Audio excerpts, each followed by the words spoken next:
Alright, good morning and welcome to lesson 11 of module 5. This is our last lesson. Tomorrow we'll do a study guide and then on Friday we'll have our test. Today's objective is that by the end of the lesson you'll be able to apply the formula for the volume of a sphere to real world and mathematical problems. You'll know you're successful when you know the volume formula for a sphere as it relates to a right circular cylinder with the same diameter and height, and you can apply that formula to solve problems. Okay, we're going to go ahead and get started. Alright, so on this first slide, I do want you to write down what I write down, and basically what we're going to put down is the formula for the volume of a sphere. But before we do that, I do want to remind you of the formula for the volume of our other shapes. So for a rectangular prism, we had length times width times height. For our cylinders, draw a cylinder, we had pi times radius squared times height. For our cones, we had 1/3 of the pi times the radius squared times the height. And so today we're going to be learning our spheres, okay? So looking at this depiction off to the left, you can see that this sphere fits directly inside of a cylinder, okay? And if we were to actually fill these things up with water, do some tests, I can show you guys YouTube videos later about it. But what you're going to come to find is that with a sphere, it is exactly 2/3 the size of a cylinder. So we're going to be using that formula from a cylinder to create our formula for a sphere. So it's 2/3 of this entire formula right here. So it's 2/3 of the pi times the radius squared times the height. Okay? And we can just use that exact formula, or we can simplify this formula a little bit.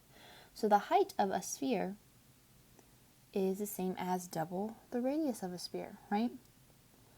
So the height, again, it's going to be just double the radius.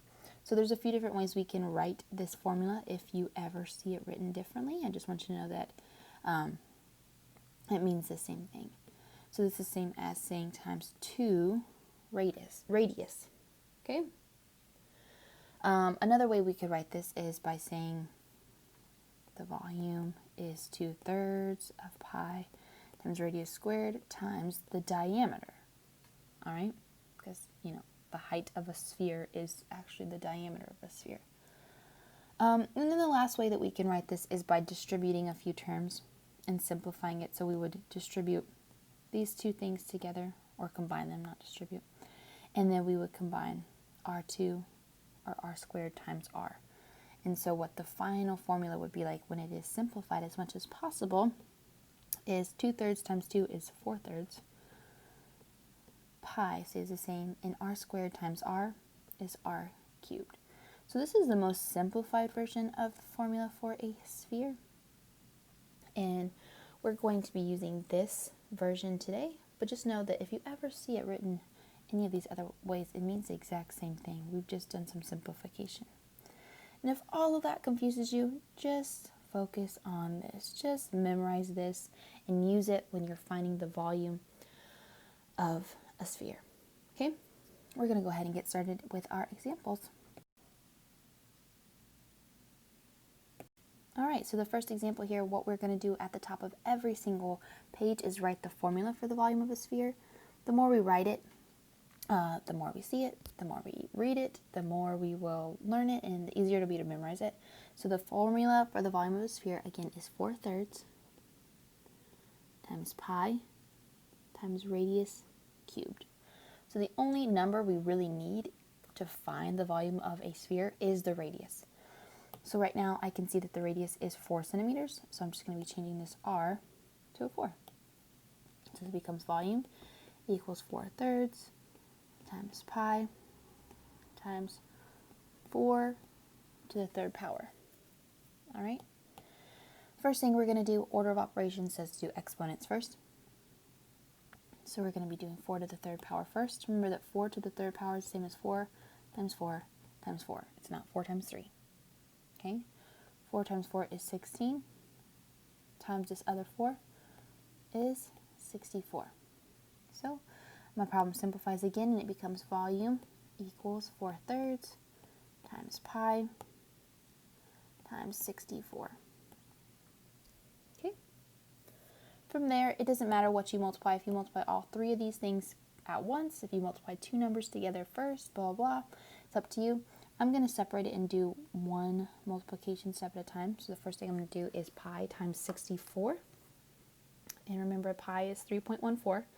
So this is 3.14 times 64. And what I get is 200.96. I'm going to write that in. And what I have left is to multiply this whole thing by 4/3. So I'm going to multiply it by 4 and then divide it by 3. That's how you would multiply that by 4/3. So times 4, that comes out to 803.84, divided by 3. And I'm just doing this in one motion in my calculator right now. So this final step of multiplying these two numbers together gives me my answer. The volume of the sphere is 267.9, I'm just going to round it off, 5, and it is centimeters cubed, because volume is always cubed. So that is my final answer here. Please make sure you have it down. Again, this kind of work is just plug and chug, which means you just have to find the numbers to plug into your formula and chug it out. You just have to solve it. Okay? There's not really any abstract concepts going on here or anything like that, so just please make sure you have it down.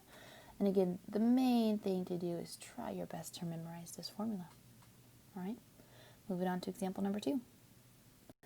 All right, example number 2. Again, the first thing we want to do is write our formula. Volume equals 4/3 times pi times radius to the third power.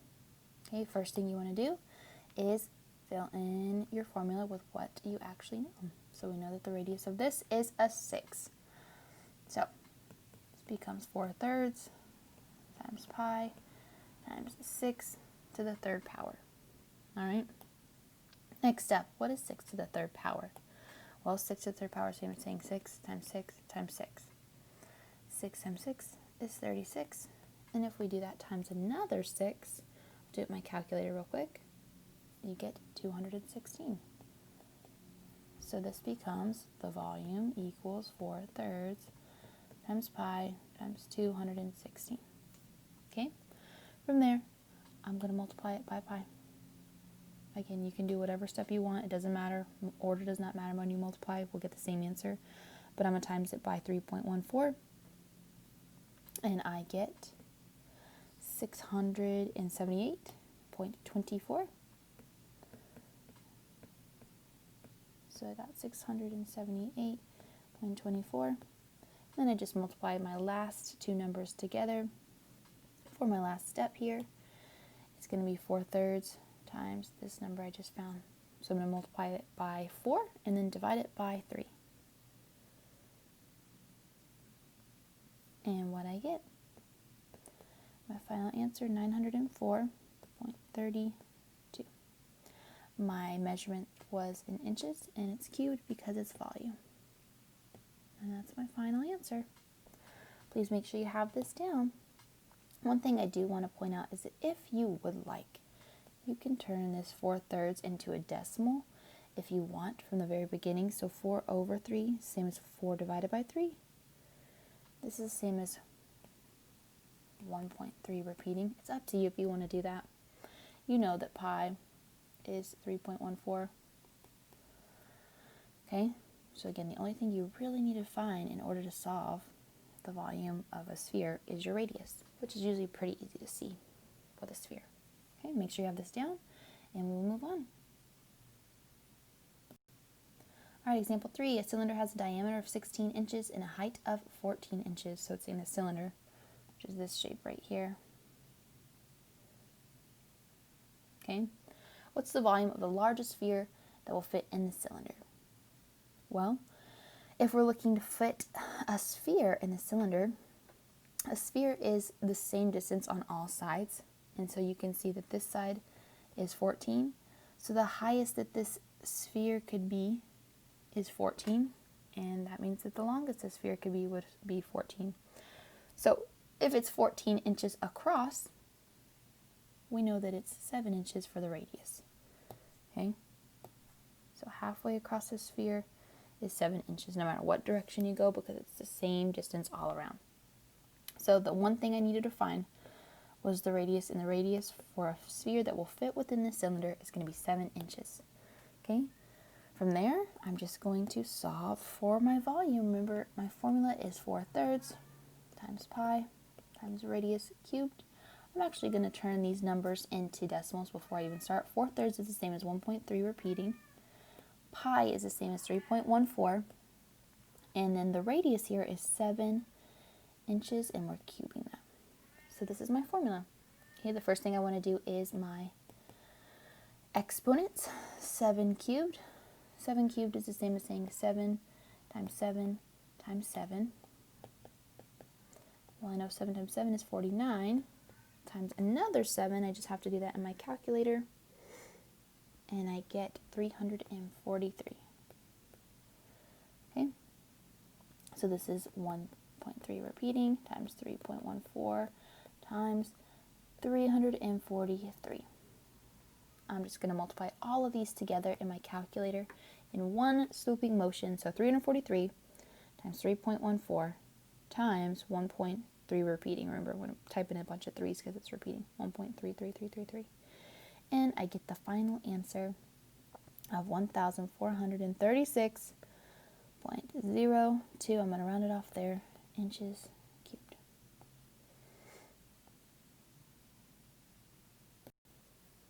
Make sure you have this down, and we're going to move into some practice. All right, here we have our last example. It is a word problem. It says the average basketball has a diameter, that means all the way across, that's your diameter, of 9.5 inches. What is the volume of the average basketball? So the only thing I need to figure out is what's the radius. So the radius is half of this.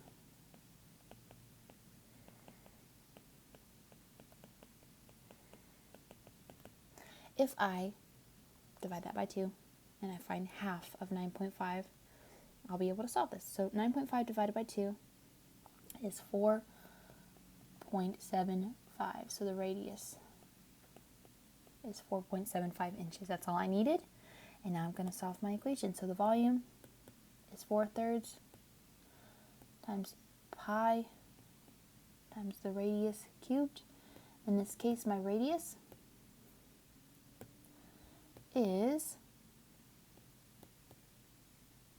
4.75. And I'm cubing that. Okay. The next thing I want to do, like I said in my other ones, I want to turn this into actual decimals, because it makes my life a little bit easier. So it's up to you if you want to do that. You don't have to do that. 4/3 is the same as 1.3 repeating. Pi is the same as 3.14. And then I'm just going to do this step here as well. What is 4.75 cubed? Well,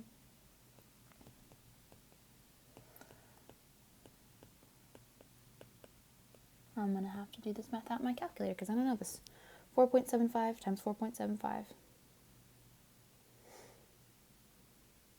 is 22.5625. And I'm multiplying that by this remaining 4.75 because I had to do it 3 times. I get 107.17. I'm just going to round it there. 107.17. And now I'm just going to multiply all 3 of these numbers together. So timesing that answer by 3.14, and then timesing that answer by 1.3 repeating. I get a final answer of 448.58 inches cubed. However, my answer choice, it said that I needed to round it to the 10th place. So I'm just going to round it off. One less space. And that's my final answer. Okay, make sure you have it down, and we will move on. All right, here's your first exercise. It says a spherical fish tank has a radius of 8 inches. That's all you need to find the volume. Assuming the entire tank can be filled with water, what would the volume be? So please write out your equation and solve this one. I'm going to give you about 3 minutes to solve it, and then we will go over it afterward. Again, you need your formula first, fill it in with your radius, and then just solve.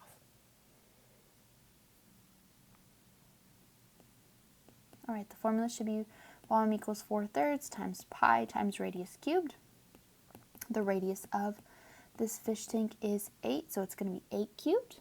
I'm going to do 8 times 8 times 8. 8 times 8 is 64. Timesing that by another 8. And my calculator, I get 512. So this becomes 4/3 times pi times 512. Okay, it's up to you how you want to do that. If you just want to plug that all into your calculator, that's completely fine. If you want to change these to decimals, that's completely fine as well. We're going to get the same exact answer. So I'm going to turn this into decimals. Like I said, that's my favorite way to do it, just because I can put it all in my calculator at once. All right, and when I do that, I do times 3.14 times 1.3 repeating. I get 2,143.5, rounds to 5.2 inches cubed. All right, check your work with my work. Let me know if you have any questions there. We can talk about it before we move on to your second exercise. All right, for this page, you're going to be finding the volume of both of these shapes and then comparing them and seeing which one has the greater volume. So for our cone, just to remember, or just to help you remember, the formula is 1/3 times pi times radius squared times height. And for our sphere, the formula is 4/3 times pi times radius to the third power. Okay? This is your radius for your cone. This is your radius for your sphere. All you have to do is plug and chug. Go ahead and find your answer, and then message me in the chat once you have it.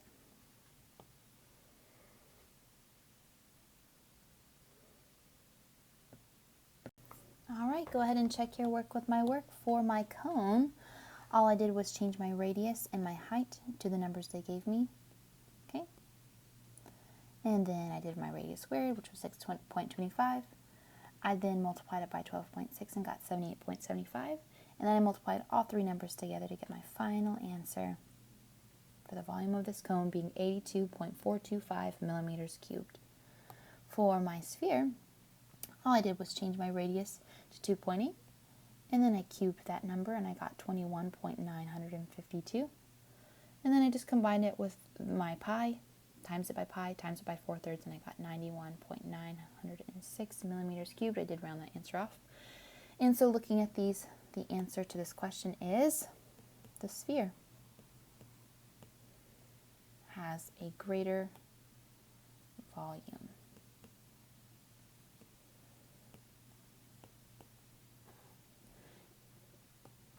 Okay, make sure you have that down, and then you're going to be able to go do your exit ticket in Galileo. All right, our lesson summary today is that this is the formula that we use to find the volume of a sphere. Pretty self-explanatory. We get that formula just by figuring out how many spheres fit inside of a cylinder. Okay, the formula is 4/3 times pi times radius cubed. Use this formula for your exit ticket today.